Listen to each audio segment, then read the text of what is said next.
IR Sutami, Menteri termiskin dalam sejarah Indonesia dengan prestasi gemilang. Dilansir dari musabab.com.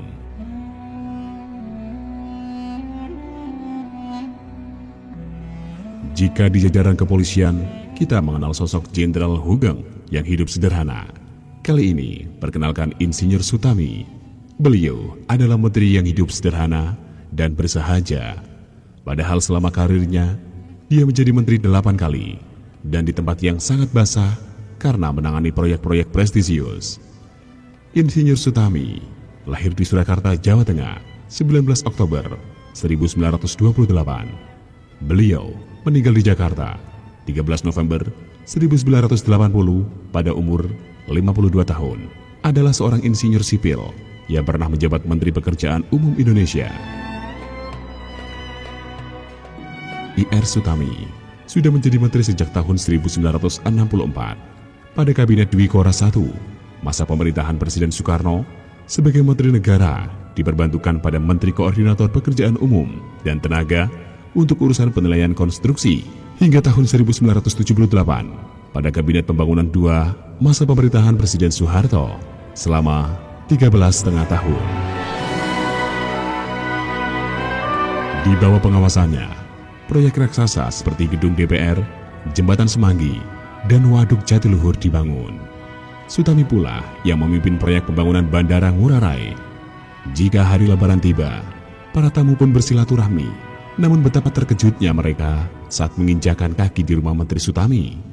Bukan kemewahan yang ada, namun rumah sederhana yang atapnya bocor di mana-mana. Padahal sebagai pejabat negara yang menangani proyek-proyek besar, Menteri Sutami bisa saja hidup bergelimang kemewahan. Sosoknya sangat pendiam dan sederhana. Rumahnya di Jalan Imam Bonjol pun ia beli secara mencicil dan baru lunas menjelang pensiun. Tak pernah ia menggunakan fasilitas negara di luar pekerjaannya. Saat pensiun, semua ia kembalikan, termasuk mobil dinasnya. Seorang pengusaha pernah ingin memberinya mobil karena tahu mobil dinas Sutami akan dikembalikan. Namun sang menteri menolak dengan halus. Ia memilih meminta diskon sedikit dan membayar mobil itu. Sebagai insinyur sipil lulusan Institut Teknologi Bandung, ia sangat menyukai pekerjaan lapangan. Wartawan kerap memanggilnya menteri yang tidak punya udel. Sutami mampu jalan kaki puluhan kilometer untuk meninjau daerah terpencil. Jika ada ojek, ia naik. Jika tidak ada, maka menteri sederhana ini akan berjalan kaki hingga bertemu masyarakat sekitar. Di masa Orde Baru, Sutami menjadi sosok di balik suksesnya transmigrasi dari Pulau Jawa ke beberapa titik yang ada di Pulau Sumatera. Program transmigrasi tersebut dilakukannya dengan sangat mulus. Ia memindahkan penduduk dari Pulau Jawa dengan menggunakan pesawat supaya lebih cepat.